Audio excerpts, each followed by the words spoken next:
Murthy, can you hear her? Yeah, I'm Hello? hearing. She's Anush, speaking to Anush somebody else. Hariharan left. Anush Hariharan left. I She's think speaking to he's Anushka. presenting. He's presenting. He's not there.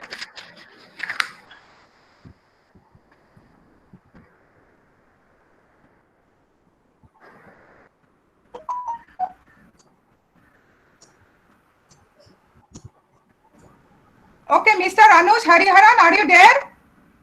No, he's not there, ma'am. Uh, okay, you can begin. I don't know what. You can speak on, ma'am. Meenakshi, Yeah, can you send that PPT to Murthy? He will I am upload it. I am trying, but I am not able to do it. The whole thing is not just starting. I am you not able to start. attach the file. So that's the problem. Okay, you can start orally, no issue. Shall I? Hello? Shall I start? Hello? Just wait. One minute. Murthy, it is not allowing for sir. Now again I sent mail, ma'am. Asked him to connect a recent mail. ಇನ್ನೊಂದು ಮೇಲ್ ಕಳ್ಸಾರ ನೋಡ್ರಿ ಅದ್ರಾಗ try ಮಾಡ್ರಿ. Hello Professor CUK mail. Madam, I have sent the file. Can you send it to Murthy? ಹಾ one ಮೂರ್ ಮೇಲ್ ಕಳ್ಸಾರ ನೋಡ್ರಿ Ma'am. ಮುರ್ತಿ try ಮಾಡ್ರಿ. Meenakshi ma'am, if you are unable to share your slides, you can speak orally. Yeah. No, So that is entire really program is difficult. recorded. Okay. And Murthy, what is your email address? SL Murthy, S for Surat, L for Lucknow. Murthy, MURTHY SL Murthy at cuk.ac.in.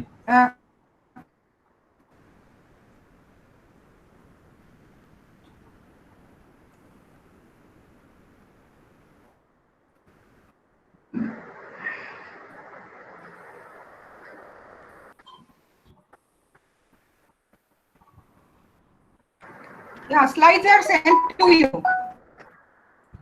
Okay, ma'am. Mr. Murthy, slides are sent to you. Okay, ma'am. So we can begin, I think. Okay. Yeah, Baswa sir, you can start. Where is he? Slides are given Basavaraj? to Mr. Sir. Yeah, you start. Madam. Yeah. Good morning, everyone. Respected Dean sir, Professor M.V. Alagawadi sir, and our HOD madam, and today speaker Professor Meenakshi madam. So as you all know, today session theme is COVID-19 challenges and Atmanirbhar Bharat, farm and non-farm sector. So question arises, after the 7 decades, we are talking about the farm and non-farm sector means there is something wrong. After the independence, as we all know, first and second 5-year plans were preference was given agriculture and industries. So after that also here and there we did something on the agriculture sector. And throughout the 7 decades, we used to say developing countries and ours is agriculture predominant countries, so many things. But as the policy failure, we understood that we are even poor in the agriculture sector also. Except 1966, that is a green revolution, particularly 1 or 2 crop. But what made us to think about the non-farm sector and farm sector after these 7 decades? Where we did mistake. I think all 4-5 days we have discussed, and many economists said, say as far as our development is concerned, we didn't go proper stages. There was a sudden shift in the agriculture to directly in the service sector. So what I felt, even agriculture also, question arises, did we achieve specialization? So if we question ourselves, Then answer is no, because where large number of people are depending on the agriculture sector, as of now more than 60%, and for our employment, farm and non-farm employment together, it is around 70% in the rural area. But what is the situation? As of now, this is farm and non-farm area, it is a gray area completely. So here it is unauthorized, unaccounted, unorganized area. Even we don't have in NSSO many rounds of employment and unemployment survey, we don't have exactly data on this area. So hence the recent government announced Atmanirbhar, that is a self-sufficient India. In their first focus is on the agriculture sector. As a result of that, Government of India brought so many series of reforms, including land reform, tenant reforms, even marketing, one nation, one market concept. So many things is happening in this area. So question arises whether it is a farm and non-farm are different, or rivalry, or composite, or complementary. So why we need this non-farm sector? Why we are talking about this non-farm sector particularly after COVID-19? So because in the last 1.5 decade, the contribution of agriculture sector to GDP is declining, and at the same time, the per average land holding of the individual also it is declining, and the employment ratio also it is declining in the agriculture sector. As we know, 64% of the people engaged in agriculture sector, but it is output is only 39%. So as a result of this, now we have to work on this non-farm sector. So where we can address this unemployment issue and income security, and what we are facing right now, reverse migration, and so on. Hence, in this Atmanirbhar Bharat, one of the biggest challenges is how to make this self-reliant economy through this non-farm and farm sector. So what are the challenges we have, and how we can make rural economies more stronger than the earlier decades? So to address these questions, today we have eminent Professor Meenakshi Madam. Let me introduce her briefly. She has watched this CV. I will just, Madam has graduated from IIT Kanpur in statistics and got doctorate degree from the Indian Statistical Institute on particularly Walrasian theory, and Madam was a visiting professor for the various universities. When she was assistant professor, she was a fellow in economics, Center for Studies in Social Science, Kolkata, University of California, Michigan State Universities, and Central Michigan Universities, Michigan, and she visited Cornell University, USA, University of California, Michigan State University, University Essex, Warsaw, Norway, and Central Bank of Norway, so on. And apart from this, Madam has more than 200 papers, including working papers, and she has written extensively on newspapers also, Deccan Herald and Udayavani, other Kannada and English newspapers. And she has more than 30 projects, national, international projects, including World Bank. And under her guidance, more than 12 students got PhD. And she worked in the various national and international institutes, particularly Reserve Bank of India, UNDP, so World Bank, in various reputed institutes. So from last 2007 onwards, Madam is a professor in Isaac, particularly in RBI chair. So with this brief introduction, Madam has a vast experience. I don't want to read out her CV. With this brief introduction, Madam, I welcome behalf of the Central University of Karnataka and Department of Economic Studies and Planning. Hello, Thank am you, I sir. audible? Oh. So Yes, now can you hear me? yeah, hearing Madam. No. I Yeah, request our before. HOD Madam. Can you hear me? Yes, audible. Yeah, hearing. Audible, Hearing. audible.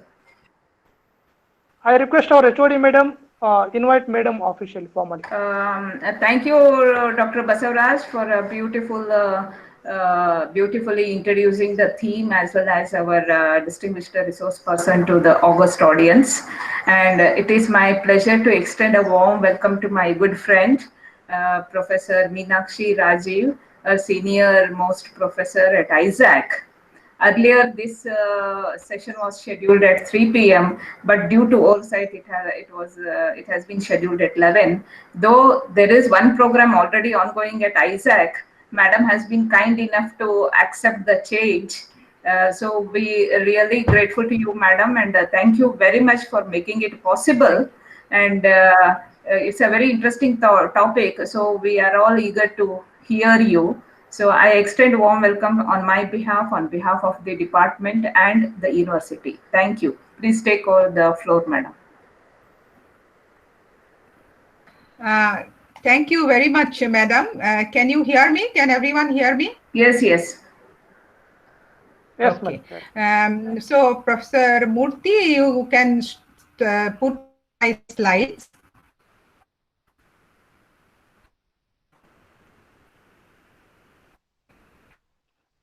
First of all, very good morning, and I would like to thank CUK for giving this opportunity. Especially, I am very thankful to Professor Puspa for inviting me here. And you have rolled out a very impressive program for on COVID-19 and its impact. And when I looked at this program, I saw that I'm the only lady speaker in this program, and so I feel privileged, madam. So coming to my talk today, my talk is in two parts. In the first part, I would talk about the general macroeconomic features and macroeconomic scenario pertaining to Atmanirbhar Bharat. And in the second part of my talk, I will go to the farm and non-farm sector. Next slide. Next slide. Next slide. So the Indian economy was in the slowdown mode prior to COVID. So at that time we are talking about low growth of 4%, etc. But after the pandemic, we have come to an unprecedented low growth.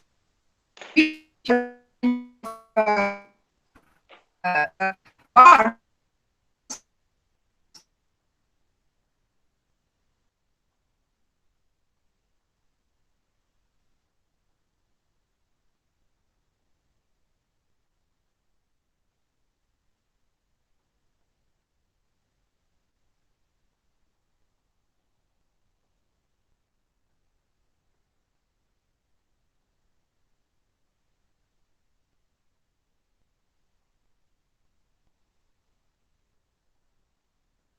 I think she got disconnected, Dr. Murthy. Yes, Madam. See.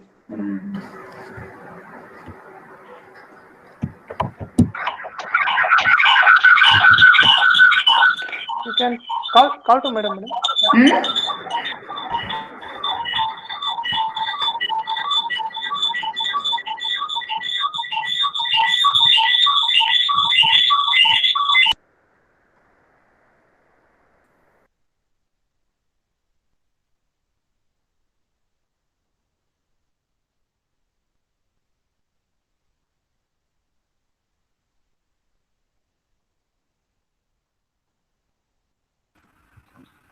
Can you hear me? Yeah, madam. Hello? Now. Yes. Now hearing, madam. Okay, You can go ahead. my connection It was disconnected. is It was going on. disconnected. Just let me know. So if we look at the industrial sector growth, we see that the industrial production is also going down, and it's a negative growth in index of industrial production. And when we look at can my slides be shown, Mr. Murthy? Can Yeah, voice is breaking, madam. Your voice is breaking. my slides be Hello. now, if we look at the side by side, if we look at the employment scenario, then we see that there is a very huge unemployment rate. And I am not able to see my slide. Can you see my slides? Hello? We are seeing, madam. We are seeing. We are able to see. So if we look at Hello. I'm not using it's a big problem. So can you hear me? Hello? Can you hear me?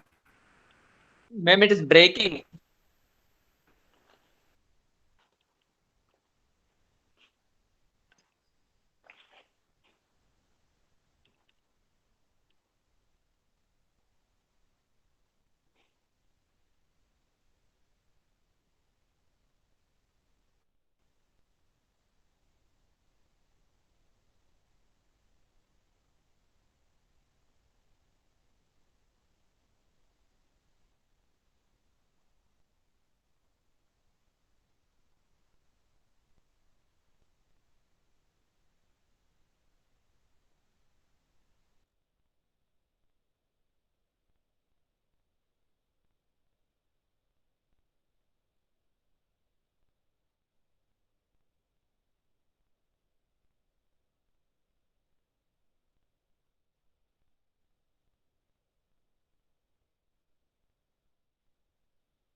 Meenakshi ma'am.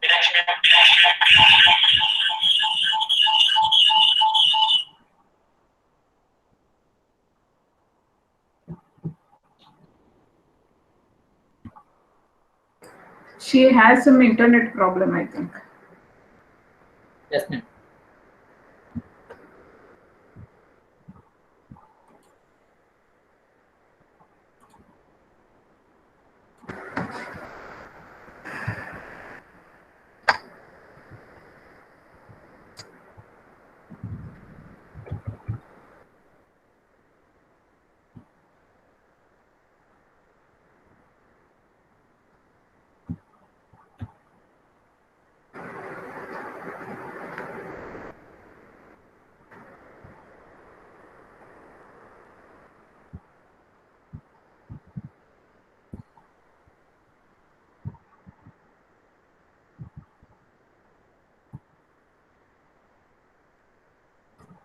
Ma'am, if she joins also, you ask her to speak orally because handling presentation and taking this one getting difficulty.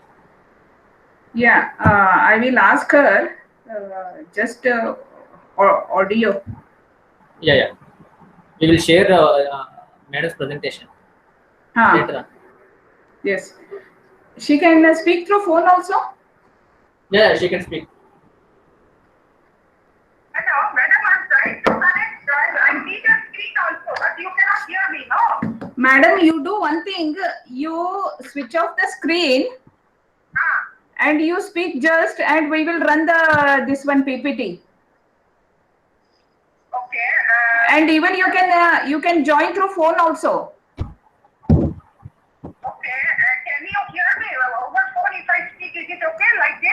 No, she Yes, can madam. join the Google Meet only through phone. So phone means join by phone. Yes. Is that so, Murthy? Join by phone, right? Yeah. Yeah, join by phone. But I cannot click on that. What should I do? What she should do, Murthy? She has to speak directly. Meenakshi, I have sent you a Murthy number. No, you call him. He will guide you.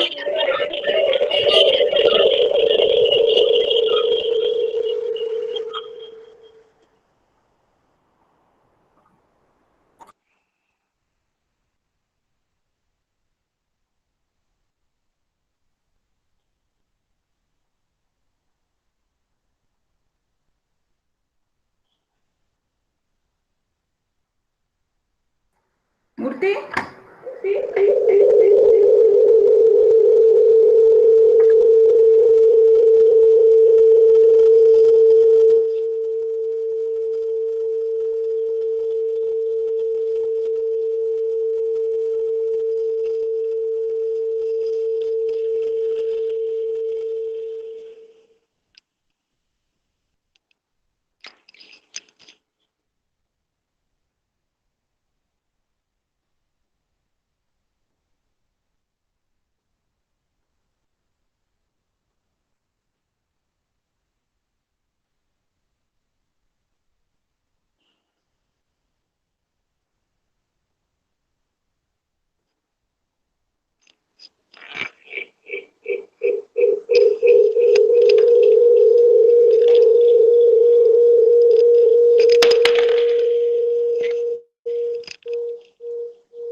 Yeah, madam joined.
Meenakshi, madam.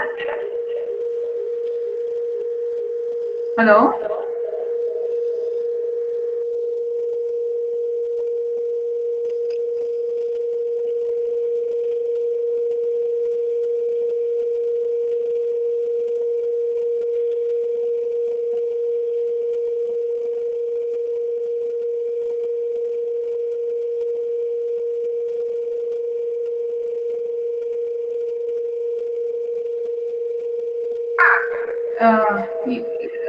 You speak, we'll see whether the audience can hear this.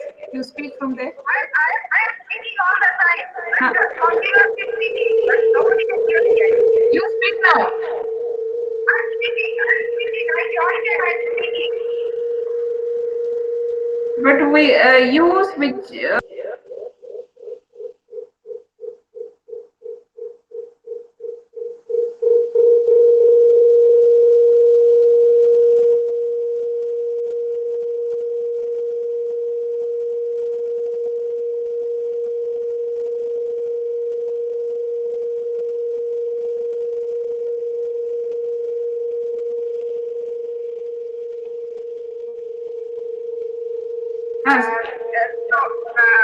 So what we observe that is the unemployment rate is increasing. And also, can audience hear me now? 1 minute, I will check. Murthy? Basavaraj audible? Basavaraj? Madam, voice is breaking, madam. It is audible. She is speaking now. Is it audible? No, madam, no, it's not audible. No, not now. Now she will speak, you see. Okay? Okay. So when we look at the unemployment rate, then we see that it is increasing. It has come down a little bit, but then Audible? still. Basavaraj? Yeah, hearing, madam. Speak, madam. Speak. Okay, and when we look at the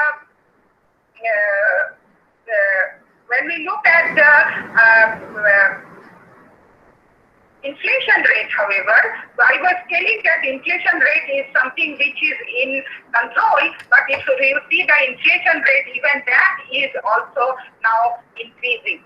So am I audible now? Audible, Basavaraj? Yes, madam, audible, madam. Go ahead, madam. Audible, madam, go ahead. Okay. So now when we look at Murthy, you change the slide. Yeah, go, madam. Go ahead. So when we look at the inflation rate, we see that inflation rate is also at 6.09, which is a much higher level, and therefore it goes beyond the level of the RBI's tolerance limit. Now, another thing that we observe is that in this situation, there are several problems. One is that we have now here a situation where there is a demand constraint, and then we also have a situation where we can see that there is also a supply constraint. So, madam, am I audible to the audience? Yes, you are audible. Okay. Then I will speak like this only.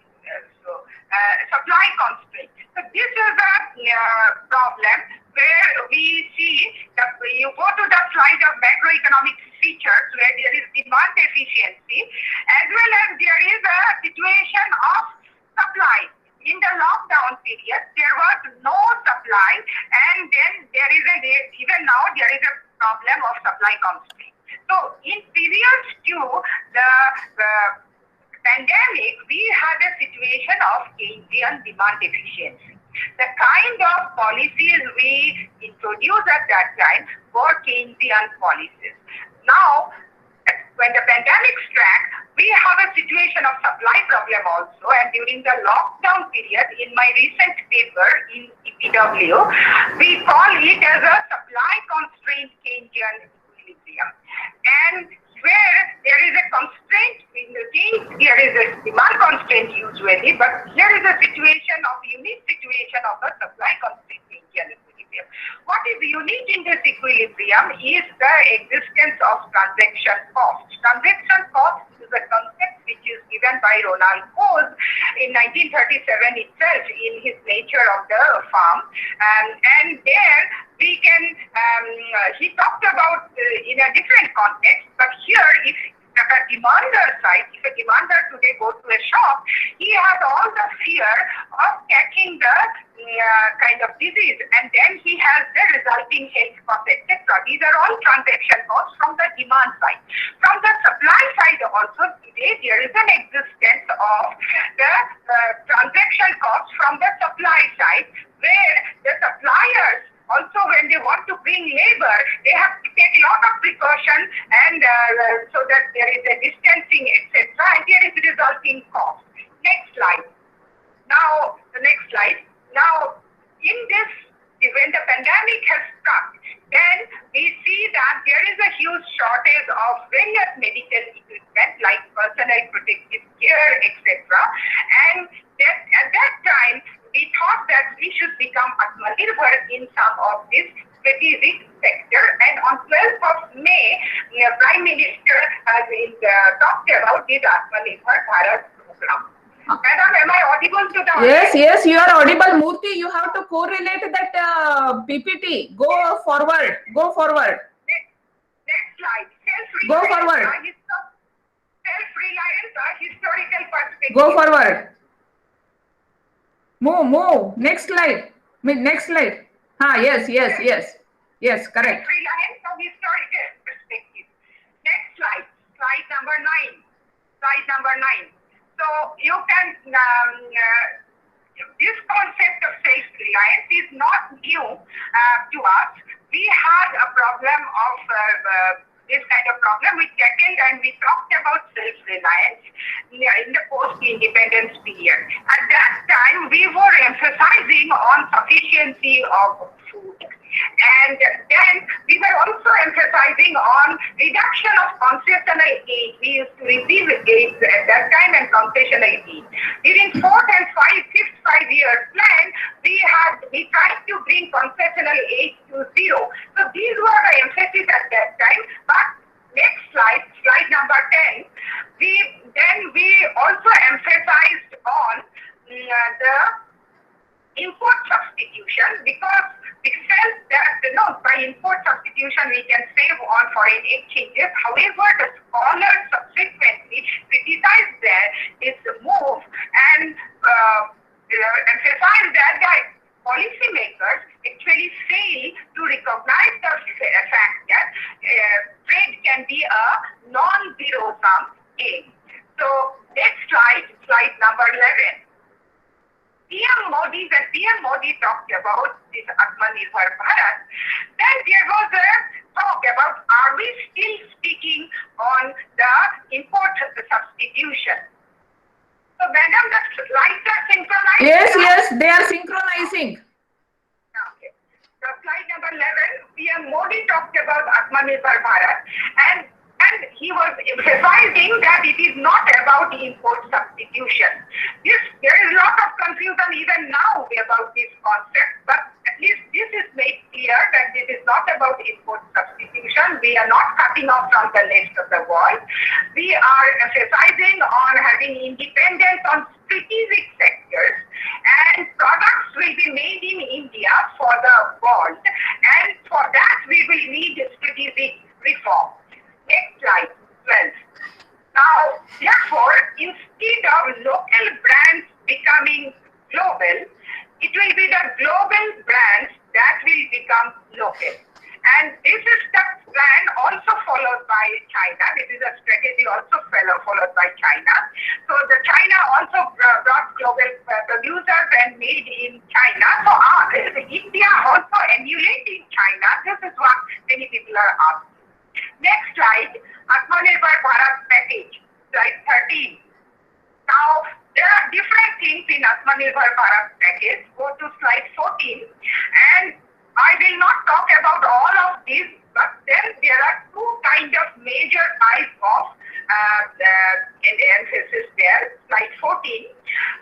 There is financial support and there are reform measures. So financial supports are mainly in terms of credit to a large extent, and then there is a reform measures in agriculture sector, in various other sectors. Next slide. So now we are giving various provisions to MSMEs. So rupees 3 lakh crore collateral free loan is given. Then also there is a debt to stress MSMEs and so on and so forth. Next slide. And we have also, in the reform measure, we have also changed the definition of MSME, slide 16. So where earlier the micro enterprises were of 25 lakhs, now it is gone up to 1 crore. So more and more enterprises are brought under MSME and we are giving credit. Next slide, slide number 17. So, and therefore in various ways we are kind of injecting liquidity to the system with 30,000 crore special liquidity scheme to NBFCs, because NBFCs give loan in the rural areas, in the poorer section, and they are really important. And also there are loans from NABARD also for the agriculture sector. Go to the next slide. The growth of credit diagram. Can you see, madam? Yes, madam. Yes, madam. So, if we look at the growth of credit now, we see that growth has gone to negative growth rate, which is now a little bit improving, but still growth is really quite less. Next slide. So, we see that why there is no credit growth, because there is now, of course, we know that there is a precautionary savings. At a time like pandemic, when we are trying to push credit and trying to boost the demand, that is not happening to the extent we want, because there is a kind of consumers are not ready to take consumption loan. On the other hand, the producers are also not ready to have investment at this time, which is called about state of confidence. So if state of confidence is low, then there is no demand for investment demand. So demand is mainly coming from working capital. Next slide. So the question therefore arises that can we become independent and attract investment, and can we become independent from China? Here, if we look at certain aspects, we see success, because we see that the PPE, we have been able to produce large number of PPE today. That success is well known. But then China is our greatest trading partner, the second largest trading partner, that we should not forget. And another thing is that China depends on us minimally. Only 2% of Chinese trade is India, whereas India imports hugely from China, very essential inputs also, and export is also much higher. And on the other hand, go to the next slide, slide 25. Yes. If we look at the investment and Chinese investment in India, and there also we can see that China's investment to India, FDI, is quite high, capital investment, slide 25. And then there are many sectors we depend on Chinese. Electronic sector we only assemble. Pharma sector, where we are doing quite well, we depend on China on key ingredients. So if we want to kind of not depend on China, we need a structural change, which in the short run is difficult to achieve. We need a medium to long term planning.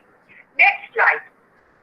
Now, some of the companies are now leaving China, and we are trying to bring those companies, attract investment to India, and thereby trying to become Atmanirbhar, the way I discussed before, that there are no global companies coming and becoming local. Next slide, slide 27, where we see that you can see in this diagram the output per worker. And here we can see that the India's output per worker, if we compare India, China, and some of the other nations, what do we observe?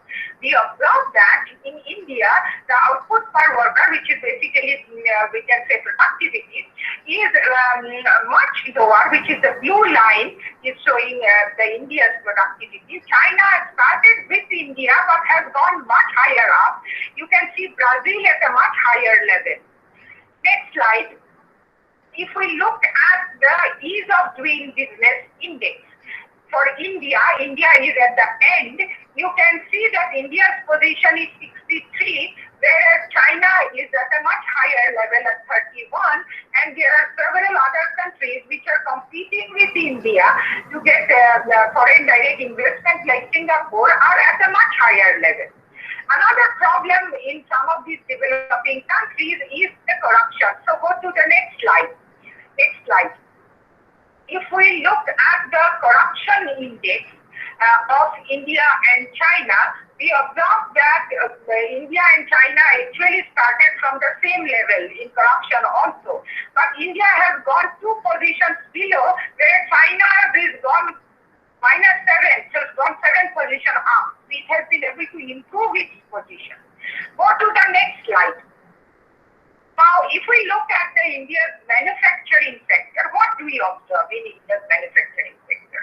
Some of the salient features of India's manufacturing sector is, number 1, is that we have a really low share of manufacturing in GDP. Go to the next slide, where I am showing the diagram, the share of manufacturing in the top line, and which is about 16%. And the bottom orange line is showing the growth of manufacturing, which is also not very promising. So we have a low share of manufacturing as well as low kind of manufacturing growth. And go to the next slide. If we look at some of the state level scenario, we see that in our state, Karnataka, for example, manufacturing share is quite low at 13%. So there is a regional disparity. Gujarat, it is 31%, whereas in Karnataka, it is 13%. So there is a state level disparity also, which we need to change. Next slide. 2 other very interesting things I would like to talk about here is that if we look at the index in terms of employment growth and the output growth. Now, top line is output growth, where we see that output is growing at a much higher level, where the employment is not growing at that level, employment is growing at a very low rate. So even though output is growing, employment is not growing. And so this basically, go to the next slide about jobless growth, excited jobless growth. So basically we are seeing that the output increased 15 times, whereas employment has only doubled, increased 2 times. So we are seeing a situation of jobless growth. Go to the next slide. Another very interesting thing is shown in this picture, which is I have taken from the Basoy's paper, which is that if we look at the real wage and the productivity. In economics, we understand that labor productivity is given by the marginal productivity of labor gives the wages. But then when we look at the labor productivity here, we can see the productivity is the top line, which is going up, whereas the emolument is not going up to that level at all. So therefore, next slide, go to the next slide. Next slide. The real labor productivity grew at 5.5%, but then labor income has not increased. Falling share of labor in the value added. So labor is not earning so much even though their productivity has gone up. Next slide. So summary lessons. So what we observe is that Indian organized manufacturing is not large. It is growing but not generating employment. And wages are not growing as per productivity for most workers. And only a small fraction of workers are getting high wages, leading to equality, and Atmanirbhar Bharat cannot become successful if we have such kind of unemployment, such kind of poverty and inequality. And this is when I talked about this poverty, inequality and unemployment, the rural sector comes into the picture, because it is the rural sector, more than 50% of people are in agriculture, employed in agriculture in the rural sector. Go to the next slide, going to the rural sector. Next slide, farm sector. Slide 39, farm sector. Now, in the farm sector, Madam, am I audible? Yes. So in the farm sector, we see that this is a very important sector in the first place, because this is a sector in which we are self-reliant. We are already self-reliant. also when the economy was in crisis and all the sectors were reeling, this is the sector in the fourth quarter before the pandemic, it shows 5.9% growth in the last quarter of 2019-20, which is amazing. And it is also important because this sector is giving us food security. So this is really an important sector. Go to the next slide. And in the Atmanirbhar Bharat scheme, we see that there are a lot of schemes for the farm sector also, and they are in terms of credit. So therefore, I will talk about the credit issue here. Interest subvention scheme, short-term crop loan. So that's the slide for me. So here, I just give one example. What are the problems? So we have in the Atmanirbhar Bharat, we have some credit scheme under KCC, that is the Kisan credit cards, which are under interest subvention, that is under subsidy to the interest. So we look at that scheme, and based on my own study, which I have done for Reserve Bank of India, I will tell you what are the problem of becoming Atmanirbhar. Number one is that this is a scheme which gives short-term crop loans to farmers at 7% rate of interest. So 2% government give as a subsidy. If you repay the loan promptly, you get another 3% subsidy. So you get loan at the 4%, which is really good. Now, when we looked at the functioning of this scheme at the ground level in our state Karnataka, we observed that in many districts, this loan scheme has turned into a gold loan scheme. So farmers are placing gold and getting crop loan, giving gold under interest subvention. Usually crop loans you get by giving land record. But here all of them are turning into gold loan. And what is the problem if it becomes gold loan? Because who can pay gold? Only who have gold, that is the richer farmer. So automatically the loan disbursement process becomes biased. So this is a problem. But why it has become gold loan? There are several problems. I will highlight two important problems. One is that the gold, when you want to get loan, you need to show your land records. And land records are not done very promptly. Land is in the name of the father, and when the father dies, land is divided between the sons, but then the record doesn't go in the names of the sons very quickly. So this is a problem of not having automatic mutation.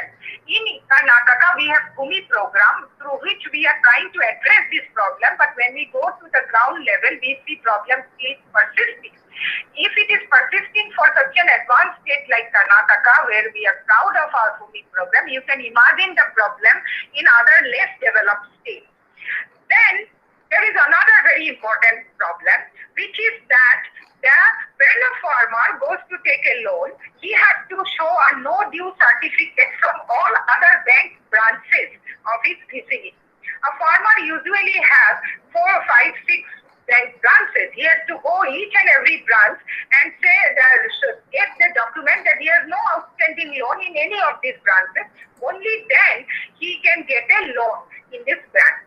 Now, because of such kind of problem, farmers are not going into usual crop loan. They are giving jewel, they are giving gold. Then you can quickly get the loan. You don't have to show so much of land record. You don't have to show no new certificate.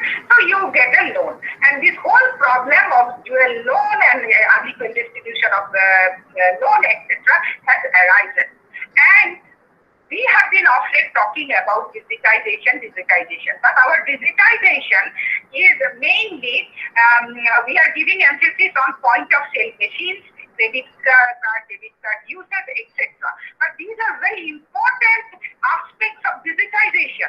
A farmer's land record digitization of farmer's credit history. Why can't the bank manager sit in his table and look at the other bank branches whether this farmer has any outstanding loan using his Aadhaar number or something like that?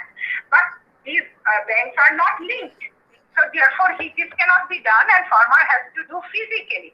So these are the problems we face at the ground level. Now, I will go to the next slide, but I will skip some of the slides and because we lost some time, and I come to the issue of non-farm sector, which is slide 46, migration push factor. Mr. Muti, the slide 46, migration push factor. Go to that. Yes, yes, it has come. So now from farm sector, we come to the non-farm sector. In non-farm sector also, we have several problems, and I will highlight some of them now. And it has become important because of the migration. In the migration, many studies have shown that the rural-urban migration in India is caused largely by rural unemployment and agrarian distress, and mainly push factor. And not that enticement of higher income in urban has been given to migration, the pull factor is not such a big thing. Next slide. So against this pandemic, actually, when the migrants are coming back, walking thousands of kilometers and losing their life, this shows the pandemic has showcased the structural fault lines of the rural economy, and to my mind, wherein lies the origin of the much of the suffering we saw in the recent past. Go to the next slide. Now, as the crisis will take some time to abate, now the returning migrants will seek job as their source. And because the pandemic is going on, lockdown is going on, some of them may return, but many of them have not returned. I have been doing some kind of survey, and they will look at job at the rural city. Next slide. So therefore, the rural sector has become all the more important for the return migrant, for the food security, and also rural sector is one which generates demand. It was having a high growth of demand vis-a-vis urban sector prior to our slowdown in case of the consumer goods. For all this purpose, it is very important. Go to the next slide. Now, in the rural livelihood, these workers, return migrants can work in agriculture because their agriculture labor scarcity is there, but it is only seasonal. But there is also NREGA work they can do, but that also depends on fiscal strength, and also that's also not a very sustainable thing. So there is if you want to look for a sustainable income for these activities, for these migrant laborers, then non-farm sector plays a very important role. And interestingly, go to the next slide. Here I am showing the non-farm employment taking the ILO data. Share of the rural employment in different sectors, farm and non-farm. And encouragingly, the non-farm sector's employment share is increasing over the years. Up to it has become 42. But the irony is the following. Go to the next slide. Go to the next slide. Most of the non-farm enterprises, 91% of them are own account enterprises, which are only not employing any labor. They are only household labor, and therefore they are not giving employment generation. Own account enterprises now have reduced, this is the NSS 67th round, but NSS 73rd round, it has reduced to 85%, but it has still remained very high. And the value added per worker is also very high in this own account enterprises. If you look at the value added per worker, that's also really low, about 55,000. This also gives very little income yearly. And go to the next slide. In these sectors, in the non-farm sector, a huge share, 66% is services sector, and that is mainly half of them are trading. So basically these are small kirana store, pan store, etc. So they are not generating much value addition. Go to the next. Here I am showing in a table the value added per worker. You can see that the rural non-farm own account enterprises bringing it in the constant prices, it is only 40,000 in the recent year, so in the yearly, which is really small. So you can see the situation. Agriculture is better than rural own account enterprises, and rural establishment, which employ some outside labor, is better than the agriculture sector. Now go to the next slide. Another very interesting aspect of non-farm sector is that only 32% of them are expanding. Rest of them are either contracting or stagnant. So this is basically the situation of our rural non-farm sector, which are mainly dominated by own account enterprises, which has very little kind of income for the people, and most of them are kind of or stagnant. There is no expansion. Now, if we look at here, go to the next slide, and if you look at some of the interesting picture, is that the establishment are actually stagnation is less, whereas own account enterprises stagnation is much more. So basically, own account enterprises are much more stagnant. Establishments are less stagnant, and they are a little bit more expanding, and therefore it is necessary to go to the establishment. Now go to the next slide. So what do we observe about food processing? We have been talking about food processing sector in rural non-farm because we want the regional resources to be used.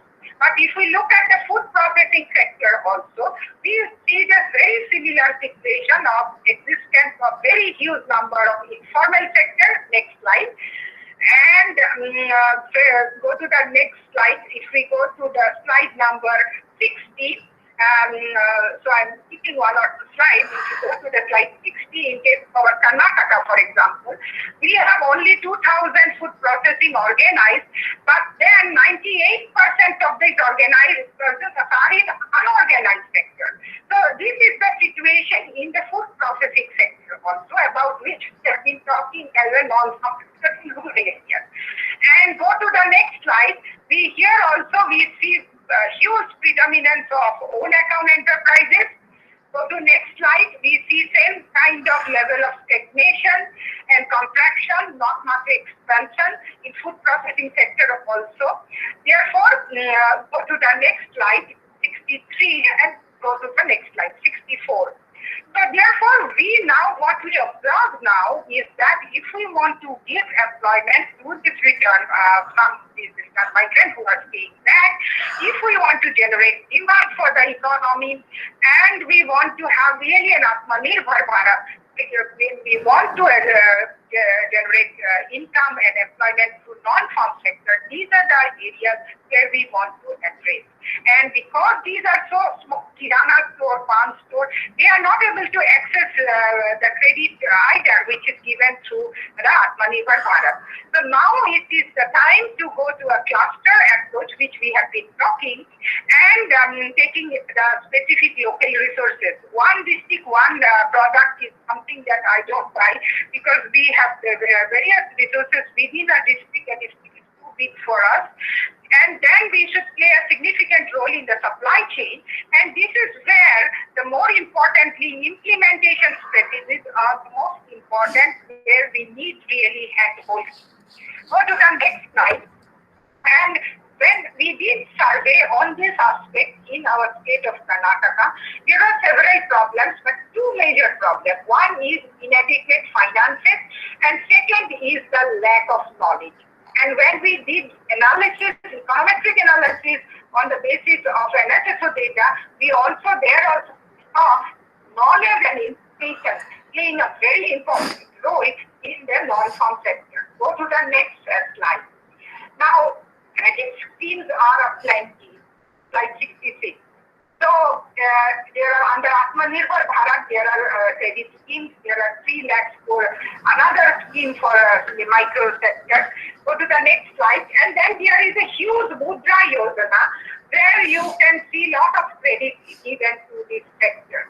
But then, because of the enterprises are being so small, they are not able to take help of this credit scheme. Nobody is giving credit to a small pawn shop or something. And this is where the knowledge comes into the picture. Where, go to the next slide, slide 68, is that when we ask a person that what non-farm activities you can do, most of these respondents have told us that we can open a kirana store and maximum we can buy a tractor and rent it out. So basically very mundane kind of service activities they could think of. So this is where, go to the next slide, we really need a hand holding. Just giving credit alone is not going to suffice. Go to the next slide, 70 you skip, and 71 I have come to the concluding remarks.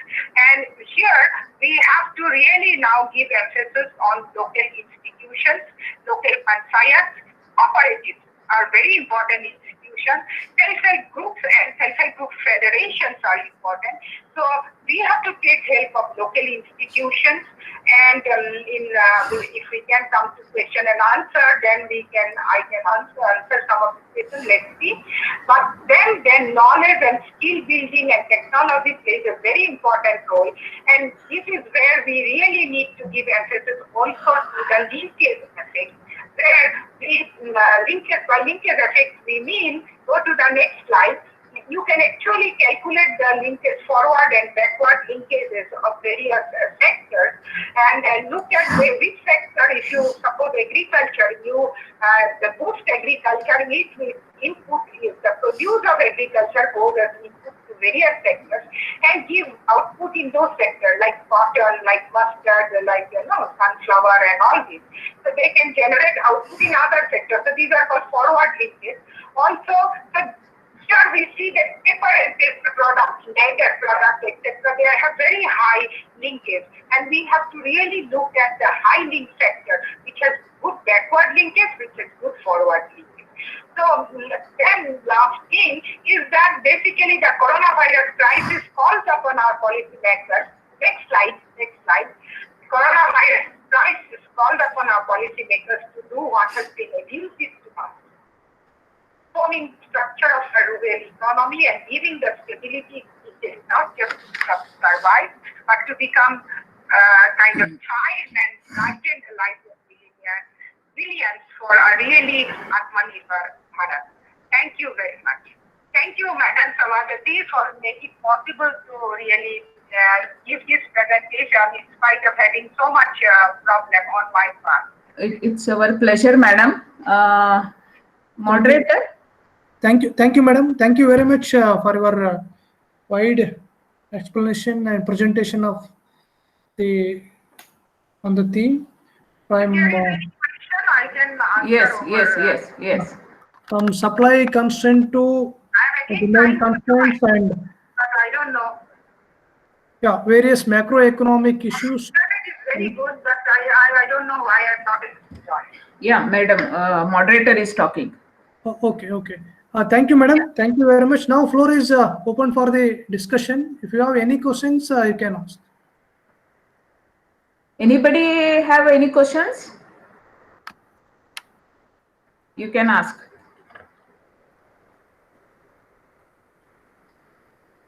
If you repeat the question, I can answer. Yeah.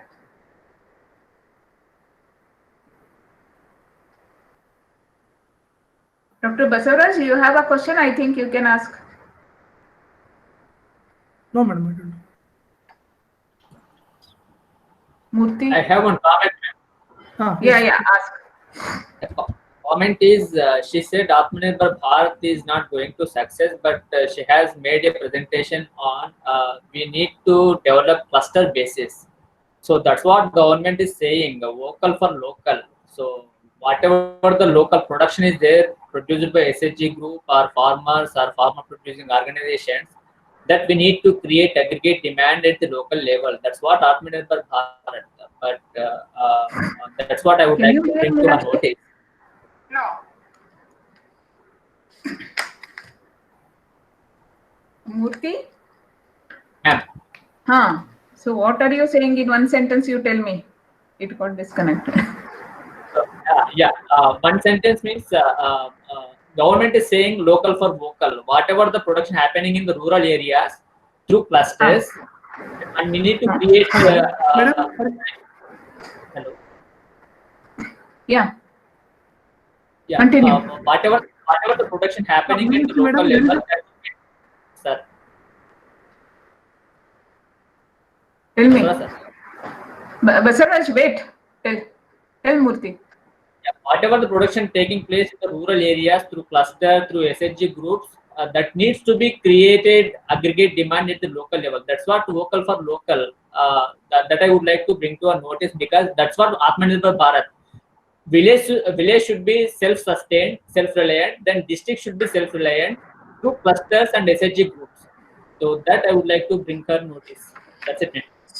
So Dr. Murthy is saying that Atmanirbhar Bharat is aiming at self-sufficiency at the local level, at the district level through cluster approach, or local for vocal. So whatever that is produced should be produced at the local by the local people. So that is the main aim of the Atmanirbhar Bharat.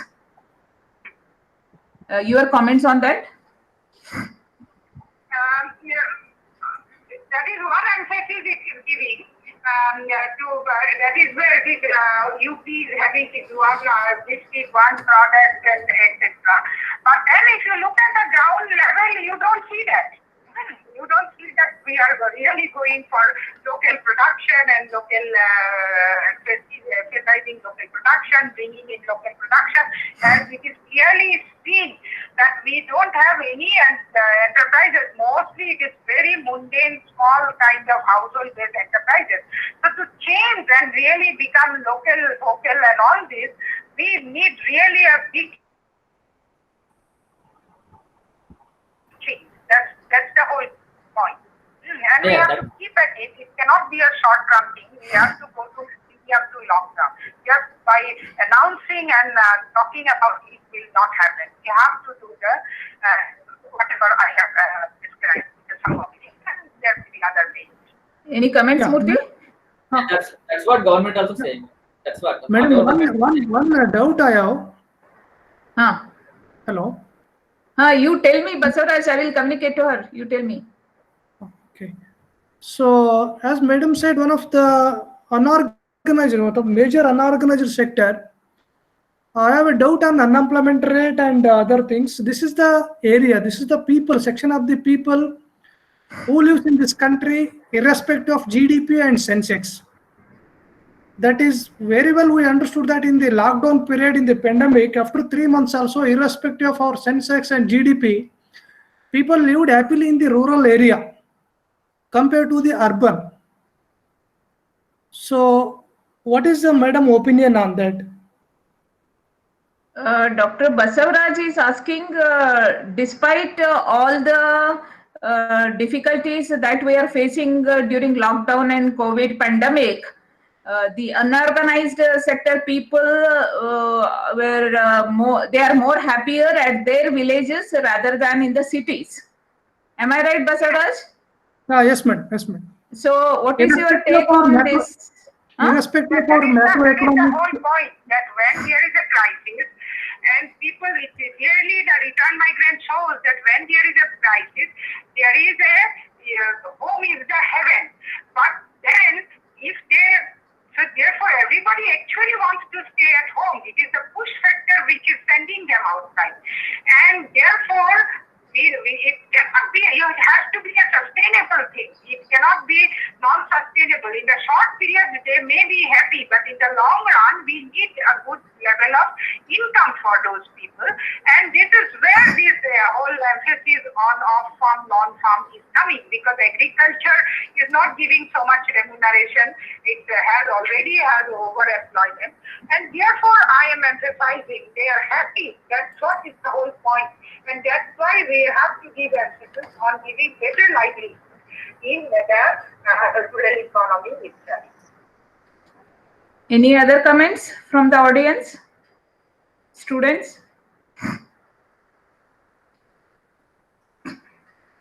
Basavaraj? Any questions from the student side?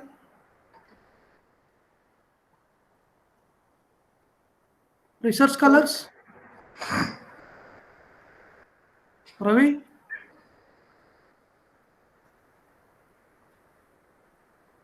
Hello. Ravi. Good morning, ma'am. Good morning, sir. Sir, my question is that as a country, we are Atmanirbhar in agriculture and services sector, but we are not Atmanirbhar in industry sector. Only for some profit, our government's policy is that we are importing more from the other countries, and we are harming our domestic companies. So they are getting closed. So what the government will do immediately to solve this problem? So there is I can hear now. Okay. Yeah. What is the question? Ravi, you repeat the question now. Ma'am, I think that India is self-sufficient or Atmanirbhar in agriculture and services sector. But we are not only Atmanirbhar in industrial sector. But for some profits, our government is allowing the imports from the other countries, and it is causing the close of our domestic companies. So what do you want to say about this, ma'am? That what the policy of our government in the future to reopen these domestic companies? Okay. Now, can you hear me? Yes, ma'am. Yes. Okay. Yes. So what we see is that you are right. We are Atmanirbhar in food security. We have in industry sector. That's why I have shown you all these diagrams that we cannot close our doors because we are in a global economy today, and therefore we have to compete, and that is where this productivity of labor, etc., becomes very important. If someone's labor is highly productive, gives product at a much lower cost, it is really difficult to now stop them. So therefore, the way out is we become productive, we become much cost effective, and we compete with them. That's the way we should go ahead. And because now we in a globalized economy, there are a lot of other repercussions. If we say no, we will not buy this, we have to give other reasons why we are not allowing some product to come to our country.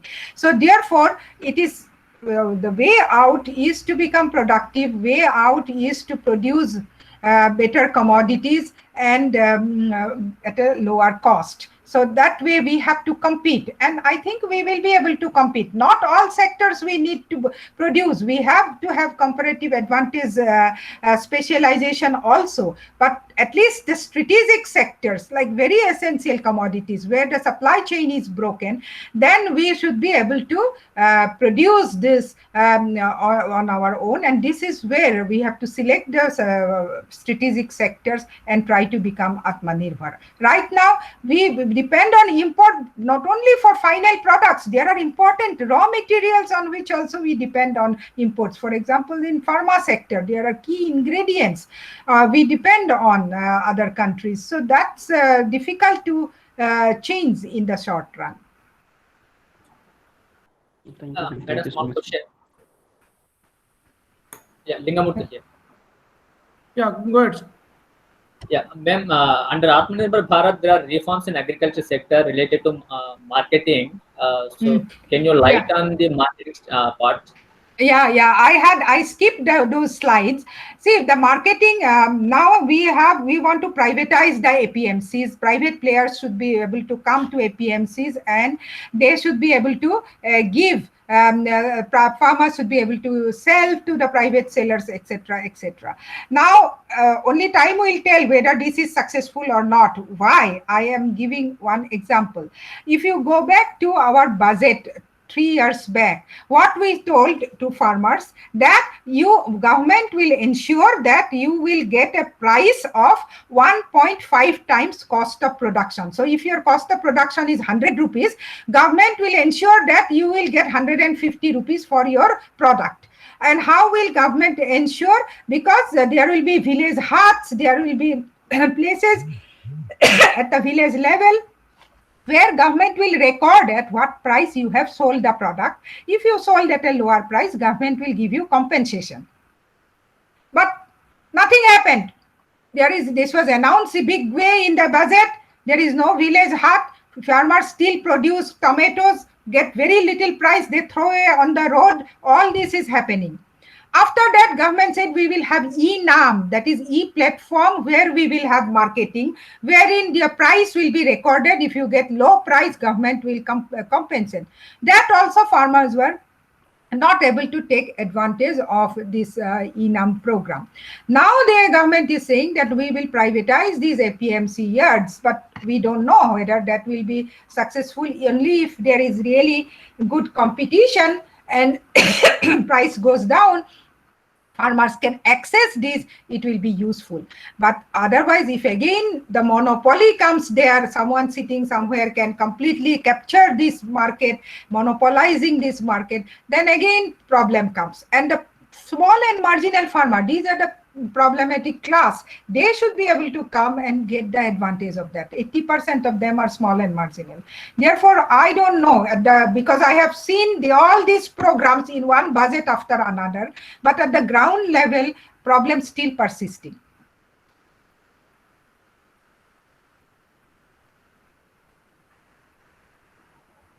Okay, any questions?